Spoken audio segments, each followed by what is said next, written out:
So दोस्तों in the last for loop example we discussed about 1 to n or n to 1. Now this time we will do like for loop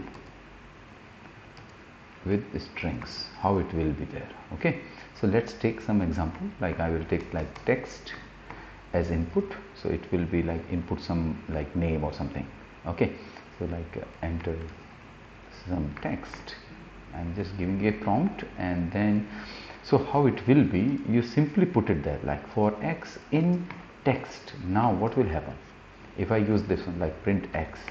So here this text will be like, it will be converted to a sequence of a single alphabets. Okay, let's take a look.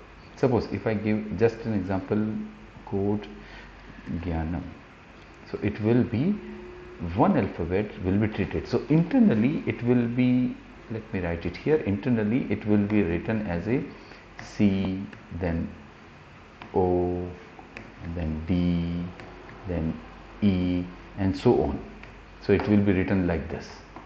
Okay, so like after in that whatever we put it, that will be converted into as a sequence. So what will happen if we put a number here? Let's do this one. So like if we put a number as after in, okay, so if I say like num equals to suppose 100, so as per like concept it must be converted into 100 or something, until unless it won't be the like string.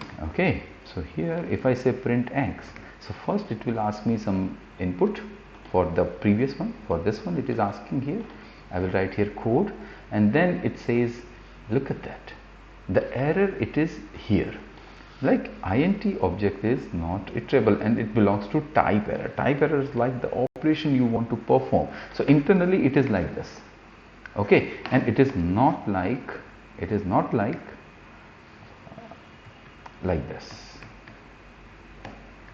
until and unless you don't provide me as a string.